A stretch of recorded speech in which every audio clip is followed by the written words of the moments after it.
So, hello everybody. Today, got a 266, just old school 266 SE on the bench. I just got for free. It's going to be a new project, and well, to start, I'm going to go through it and just make sure that it runs good and show what you should do when you first get in a new saw. This is a new to me saw. I did get some background info on it. I was told that it was put up on a shelf, bone dry, about, I want to say, he said about 3 years ago or so. So, just taking all the top cover off.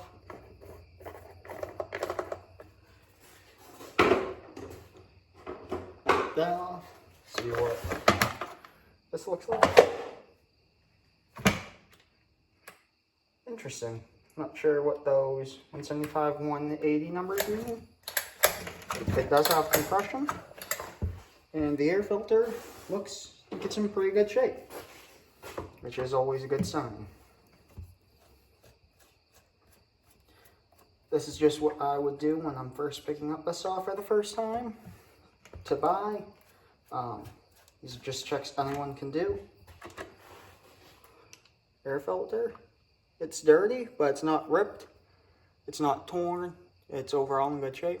Yeah, there is some dust on it. Down in the carb. Nice and dry. As you can see, no fines getting through. Pop the spark plug out, see what that looks like.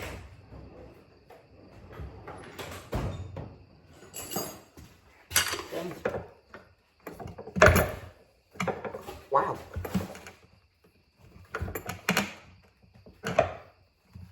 Wow. So, that's the first issue I'm coming to. I saw that spark plug is way over tightened. So, rather than fight with it, just gonna grab a longer wrench.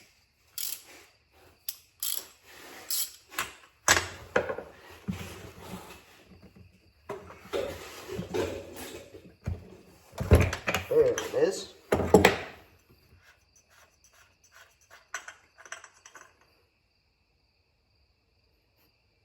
It's still wet with a little bit of oil.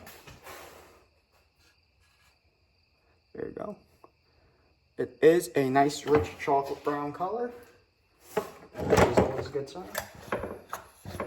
It's got compression. And looking down in there, it looks actually nice and clean. No scoring over by the exhaust port. So, those are the sort of checks I do when I'm first getting a saw. Main guy from, say, Facebook Marketplace or something. Now, as I actually tear this saw down, I'm just gonna toss the air filter back in so that nothing gets in it. The next check I would do, it's not quite as important, that's why I tend to do it second, is the bar and chain. Gotta check the bar and chain, as it gives you a good indication of how the saw was used. If the guy knew what it was doing, and it's got a nice sharp chain, that's usually a good sign.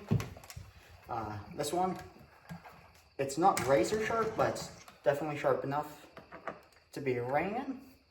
It's just dull because it looks like the guy used it and put it away without resharpening it.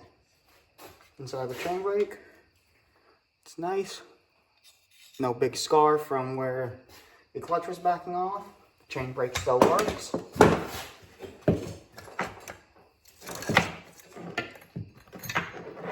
Chain. You can see it's in good shape. None of the cars are misshaped.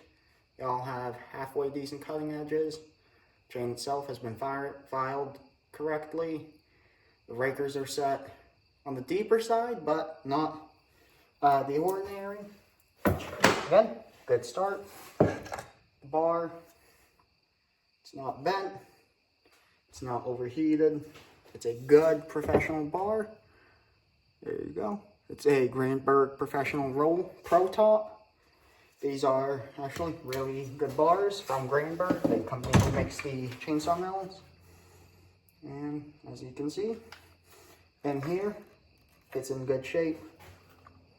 That has started to bulge a little, and you can see some of the heat cracks. The plastic behind it's in good shape.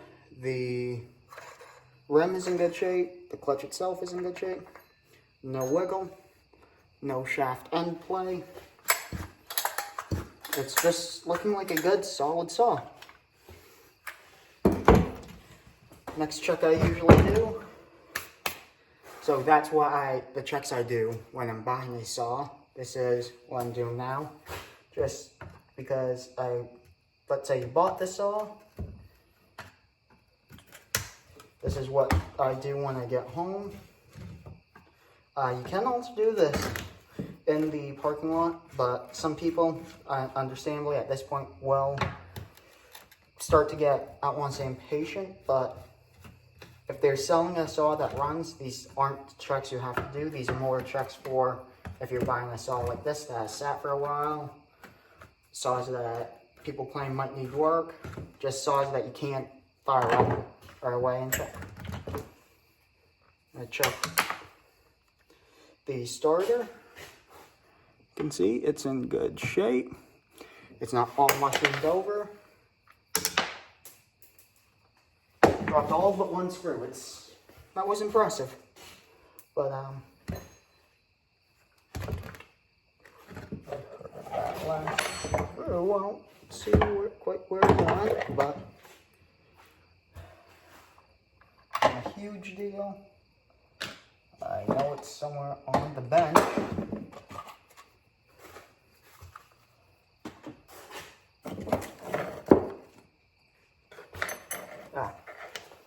Rolled under the carcass of one of my other saws. Went through, just taking a look at the overall shape of everything. As you can see, it's not clean, but it's also not a complete mess. This is the two-piece ignition, which just more to confirm that this is a very, very early 266. The other dead giveaway is it's still rocking the magnesium gas tank, which, if I recall correctly, was only 1 or 2 years, the first 1 or 2 years. Then they swapped over to the more modern plastic gas tanks, but there's no real difference other than these weigh just a little bit more. So, that all stripped down. The muffler, it's in good shape. You can actually see into these through the fish gills. This one is in good shape. It's not completely rotted out. There's no bad surface rust on the inside, which is a major component to look for when you're starting up a saw for the first time. Rust, loose surface rust, any oxidation, carbon. This, you can hear the fuel filter and the oil filter shaking, but sometimes you can hear that sort of noise, the loose powder rust on the inside rolling around. That's an indication that you need to take the muffler off, clean the rust out, or replace the muffler. As with a two-stroke, it works on scavenging part of the exhaust charge back into the intake, back into the cylinder, as it will lose some of the fresh air charge as the piston comes down. Just the nature of two-strokes. So it will suck some of it back in, and if your muffler is full of dirt, debris, rust, carbon, that can be sucked back into the saw and score the piston. Alright, we'll actually take this apart just to show you guys what can happen and what I look for.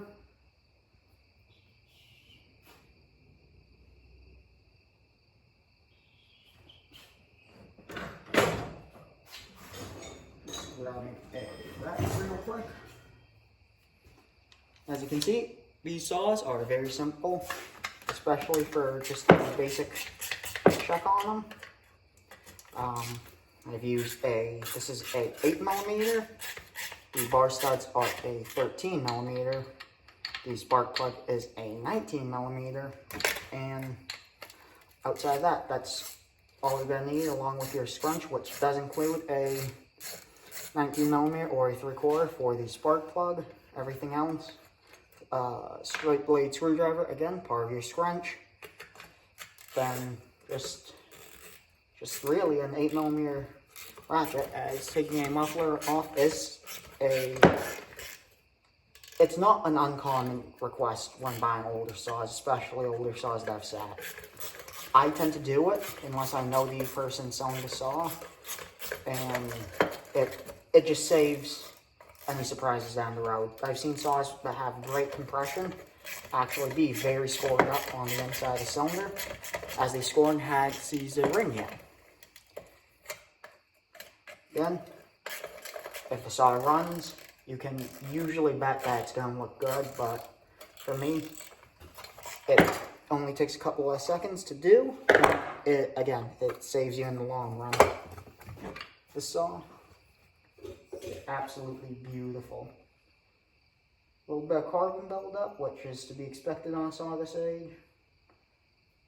Few light scratches, just more than likely from stuff being ingested. This is a early single ring piston.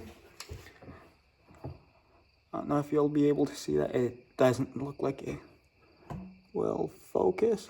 Oh, there you go. You can just see the single ring, but it's in great shape. There does appear to be a little bit of blow by. There is some carbon on the underside of the exhaust. However, on a saw this old that's never been apart, that is more or less to be expected. The muffler, what I love about these old 266 mufflers is once you get the studs out, sometimes the studs can fight you a little.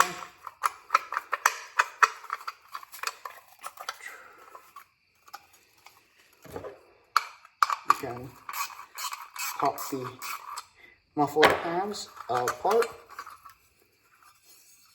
and you can see the screen. These are a baffled muffler stock. What you can do is, it appears that something already punched through a few of the holes. Just taking a closer look at that. But yeah, overall, it's in very good shape. One of the muffler mods I tend to do to these saws is I will take that whole baffle out. However, as I'd like to run this saw stock just to show what a completely 100% bone stock 266 SE does before I do any port work or muffler mods, timing advances, I'm just going to leave it as is. Yes, it goes against every fiber of my being, leaving a saw completely stock, but I feel like this will give people a better idea of what muffler mods can do, what mild pouring can do, how they work together.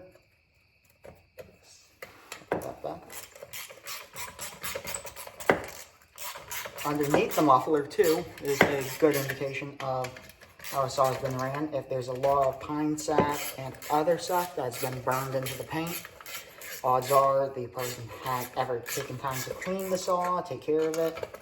So it's just another little thing you can watch for when buying saws or taking saws apart to work on them. It's just the overall condition, how the saw was taken care of. But as I get this back together, not that I put the saw back together fully, as I am going to be washing it up, getting it all nice and clean. As I had mentioned earlier, this is a new project for the channel. I have given a few hints to it, but you haven't guessed. I got this off for free. It came from a friend who had bought this new back in the 80s, more than likely. He used it a bunch. Then he got a newer saw. He got a Husqvarna 365 Special, I believe it was. And this saw just was used as a spare or a backup for an excavation company. And so it's set. Now, he just recently upgraded his 365 to a 562, so he no longer has use for this. As I had mentioned earlier, this saw had sat for about 3, 4, maybe even 5 years. He did take care of it in the sense that both gas and oil have been fully drained. As you can see, nothing comes out. They're both bone dry, which does protect some of the rubber components, gaskets, objects of that nature. If you buy a saw used or off Facebook Marketplace, Craigslist, Kijiji, wherever your poison is, odds are it will be full of rotten gas, which you will need to remove and flush the carb out. But that's where I'm going to leave it for today, as, well, I guess it's finally time for me to come clean. I'm turning this into a firewood saw for a good friend. Going to be going through it, doing all the normal modifications I would to my saw or to a friend's saw. Just the normal modifications that I would do to get a little bit more performance out of it. I will be porting it. I will be doing a base gasket delete. I will be putting pipes into the muffler. I will be removing the baffle. I will be resealing the saw. This saw, I don't believe we'll need it, but it would be a good thing to show how to do and show why you might do it. But I'm gonna turn this into a real nice firewood saw for some friends. Get a bunch of people to run the saw, see what they think, and possibly even run the saw up against the new hotness, the 562 or the Seal 400C, and show what you can accomplish with, in this case, a free, but you can pick these saws up just about anywhere in the country, Canada, US, everywhere I've been. These are fairly common, and you can have them in this shape, not running, or even running sometimes for around $100 to $200. $200 will get you a very, very nice, clean, running 266 in my area, but would still be good to go through it like I will be showing you. But, again, thank you guys for watching. This is the new project on the channel. This is going to turn into a really nice firewood saw. And, yeah, this was just step one, clean it, figuring out what we have, what to do with it, what it's going to need, and any possible issues. But thank you guys for watching. Have a great day.